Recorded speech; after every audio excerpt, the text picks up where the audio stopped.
சிறப்பான நிகழ்ச்சிக்கு வரவேற்பு நல்கி உரையாற்றி இருக்கக்கூடிய மாண்புமிகு துணை முதலமைச்சர் தம்பி உதயநிதி அவர்களே,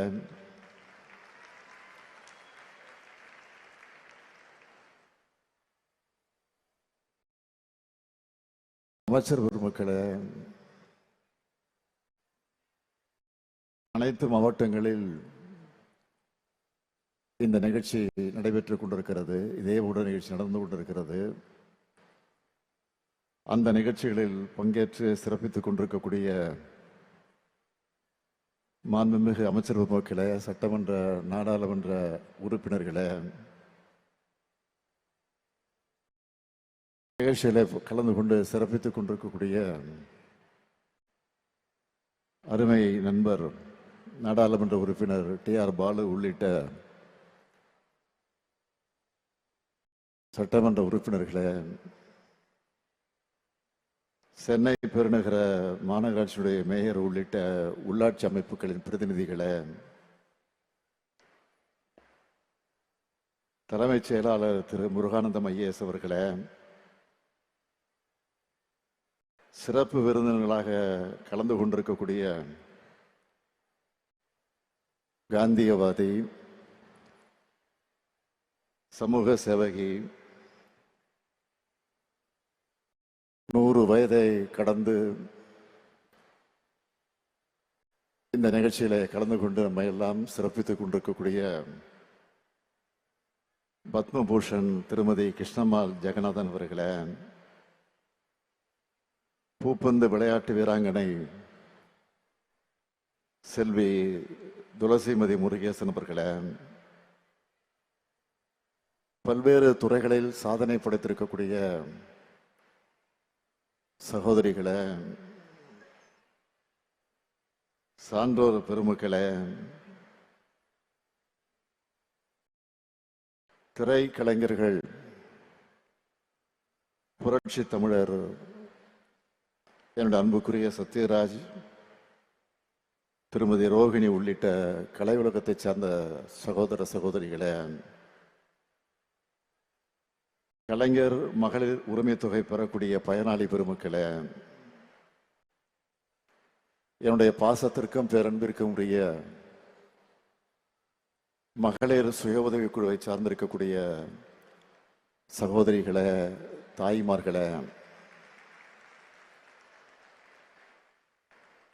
பத்திரிகை மற்றும் ஊடகத்துறை சார்ந்த நண்பர்களே, உங்கள் அனைவருக்கும் என்னுடைய அன்பான வணக்கம். என்னை அண்ணனாக, தம்பியாக ஏத்துக்கிட்டு பாச பிணைப்போடு உங்க குடும்பங்கள்ல ஒருவனா நினைக்கிற பாசமிகு சகோதரி அனைவருக்கு என்னுடைய அன்பான வணக்கம்.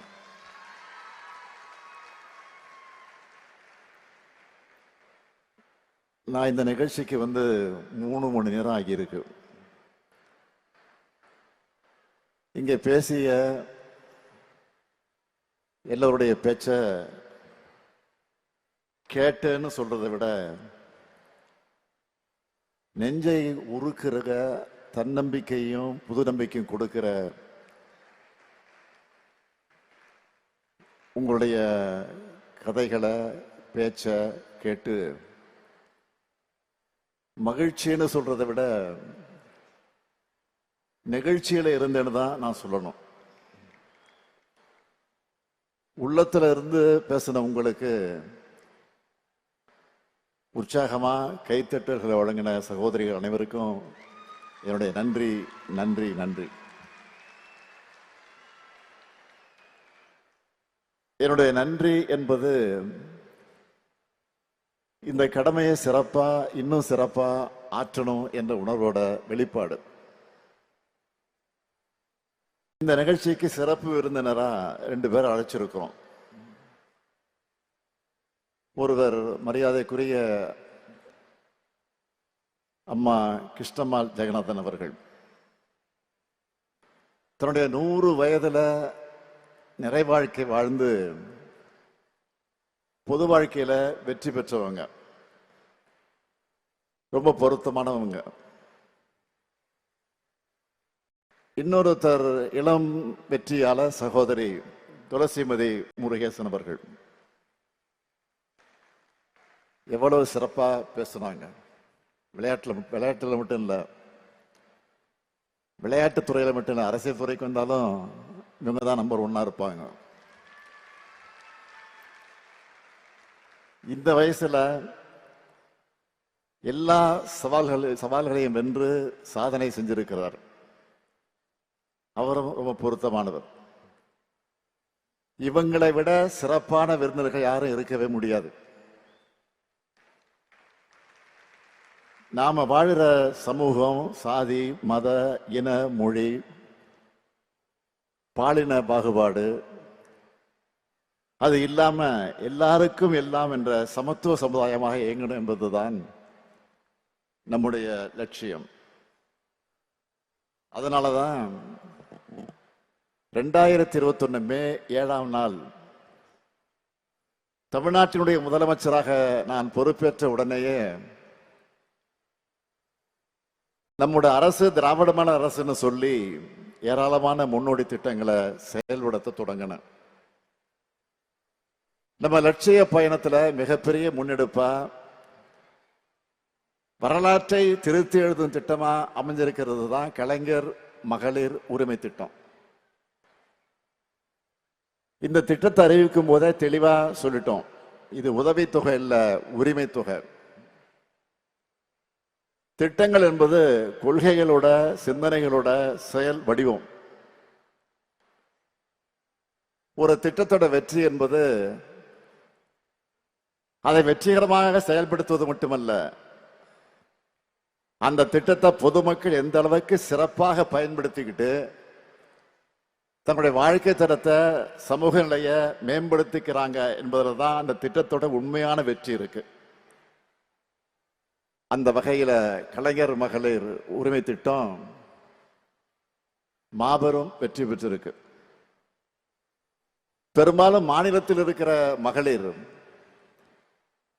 மாதம் 1000 வாங்குகிறாங்க. விடியல் பயணத்துல மாதந்தோறும் கிட்டத்தட்ட 1000 ரூபாய் மிச்சமாகுது.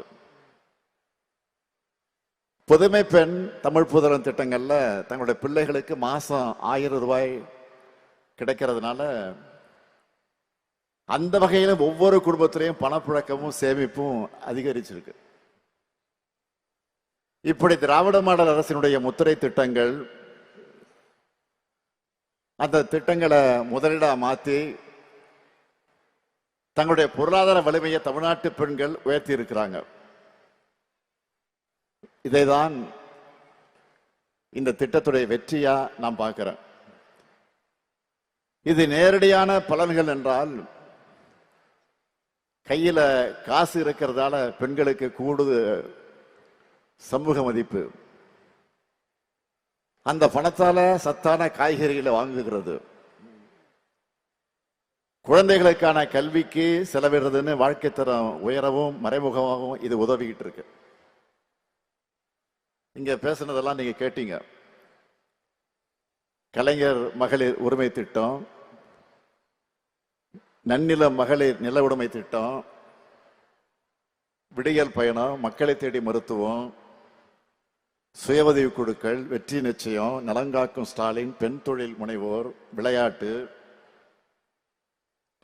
தோழி விடுதிகள்னு நம்ம திராவிட மாடல் அரசோட எண்ணற்ற திட்டங்களால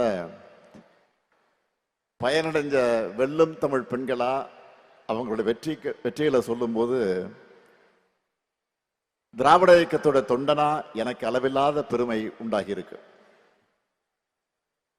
இந்த கலைஞர் மகளிர் உரிமை திட்டத்தோட வெற்றியினுடைய உச்சம் என்ன தெரியுமா?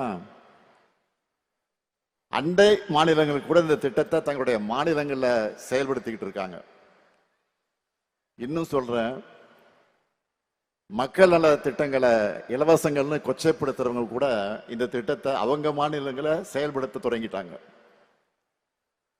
மத்திய பிரதேசம், மகாராஷ்டிரா, சத்தீஸ்கர், ஒடிசா, புதுச்சேரி, அது மட்டுமல்ல இப்போ கர்நாடகா, ஜார்க்கண்ட், இமாச்சல பிரதேஷ், மேற்கு வங்கம், சிக்கிம் என 10 மாநிலங்கள்ல உரிமை தொகை.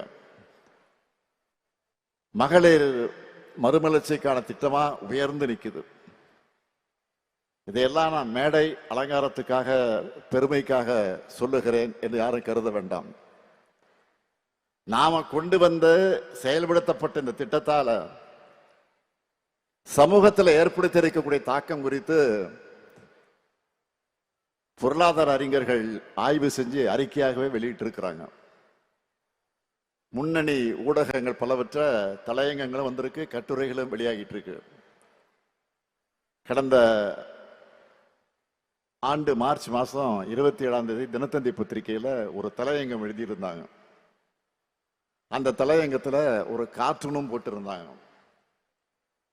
அதுல மகளிர் சுயமரியாதையோட வாழ நான் 3 திட்டங்களை செயல்படுத்தி இருக்கிறதாக போட்டு, புதுமை பெண் திட்டம், விடியல் பயணம், நடுநாயகமாக இருக்கக்கூடிய கலைஞர் உரிமை திட்டம் ஆகிய அரியணைகளில் பெண்கள் உட்கார்ந்து இருக்கிறதாக வரைஞ்சிருந்தாங்க.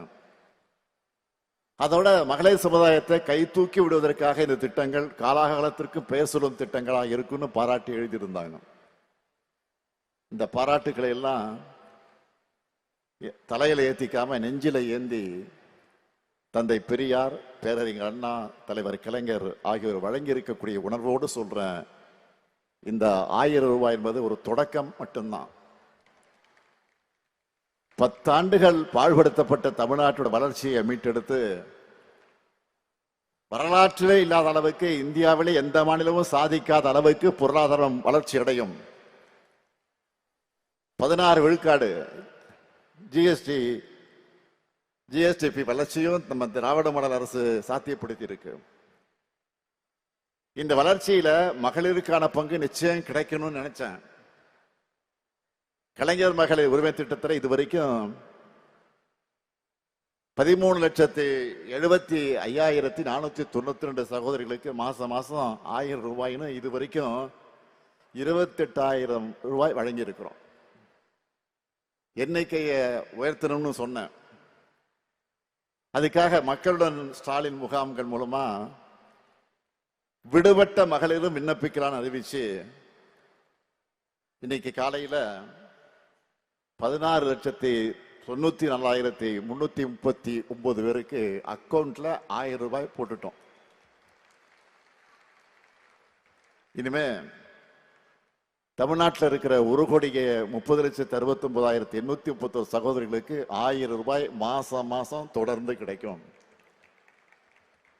தலைநிவரும் தமிழ்நாட்டில் பெண்கள் உயர்ந்து நடைபோட நிச்சயம் உரிமை தொகையும் உயரும், பெண்களுடைய உரிமையும் உயரும். உறுதியா சொல்றேன், எதிர்காலத்தில் வரலாற்று ஆசிரியர்கள் வரலாற்று எழுதும் பொழுது மகளிர் முன்னேற்றத்தினுடைய புதிய அத்தியாயத்தை ஸ்டாலினுடைய திராவிட மாடல் ஆட்சியில தொடங்குச்சுன்னு தான் எழுதுவாங்க. இந்த உரிமை தொகை உங்களுடைய உயர்வுக்கு மட்டுமல்ல, உங்க மகள்களோட, உங்க மகன்களோட கல்விக்கு பயன்படணும்னு விரும்புகிறேன். கல்விதான் சிறந்த முதலீடு, யாராலும் அழிக்க முடியாத சொத்து. அது தலைமுறைகள் தழைக்க பெண்கள் முன்னேற்றமும் அதுக்கு பெண் கல்வியும் அவசியம். நீங்க முன்னேறி வந்து சிறகடிச்சு பறக்கணும், ஆணும் பெண்ணும் சரிநிகர்னு சாதனைகள் படைக்கணும். அதுக்கு உங்க சகோதரனா, உங்கள் குடும்பத்தில் ஒருத்தனா இந்த முத்துவேல் கருணாநிதி ஸ்டாலின் என்றைக்கும் இருப்பேன். நன்றி, வணக்கம்.